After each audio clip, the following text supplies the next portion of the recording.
Joey, good to see you, man. You are now considered one of the best defensive outfielders in the game, a player that came up playing in the infield. How much pride do you take in that? Yeah, no, I take a lot of pride in that. Coming up, I was kind of considered just a home run hitter. So I really wanted to, show people that I'm more than just that, and I can play defense, and I can do just about anything on the field that anybody asks me. So, yeah, I'm really excited about that. I was obviously really excited to win a Gold Glove last year. So I want to keep that going. Joey Outlighter here, and I'd love to hear that as an ex-pitcher.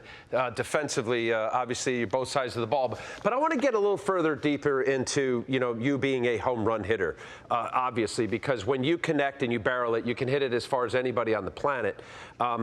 Curious, when you go back in your baseball life and however far you want to go, were you always that kid, whether you were 10, 12, 15, whatever, give me your age, that when you connected, you hit it not only over the fence, but over the parking lot behind the fence?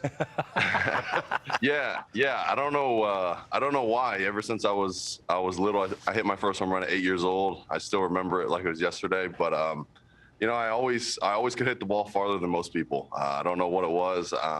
I'm big, but I wasn't, abnormally big when I was little. So I just always knew how to hit a ball and hit it pretty far. So as you get older into your career, knowing that you go back to your comfort of hitting a ball at a Yellowstone, what are some of the things that you work on that you try to kind of negate some of that, put the ball in play, et cetera, that we talk about? Yeah, for me, it's I'm trying to avoid hitting the ball ridiculously high, because those end up being, flyouts and infield outs. So, and that's what happened a lot last year. I felt like I just got under a lot of balls. I was hitting the ball hard, but, I was hitting it straight in the air. And, this offseason just kind of worked on, getting back down and getting my launch angle back down a little bit. So I'm not, first in the league by a lot. I can hit more line drives, and, throughout spring, it's been going well.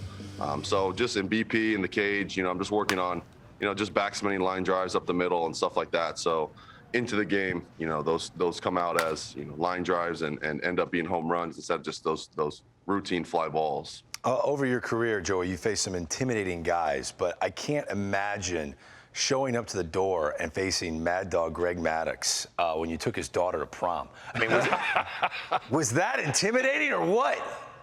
Yeah. No, it was pretty intimidating. I'm not gonna lie. We actually had a game earlier that day.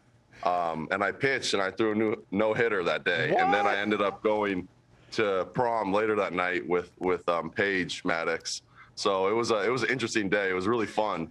But, showing up and having to talk to Greg for 20 minutes and taking his daughter to prom was, pretty nerve-wracking for a 17-year-old. But at least you could talk about your no-hitter. And I know Greg would love chatting about that. Yeah, that's cool. Yeah, and that's what it was, a kind of an icebreaker. But I think he was at the game for a little bit because he was always helping out around the school with our team. So he actually talked to me about it and was talking to me about pitching, and I didn't really want to pitch coming out of the draft either. So I was more just talking about trying to talk hitting with him. So it was pretty interesting.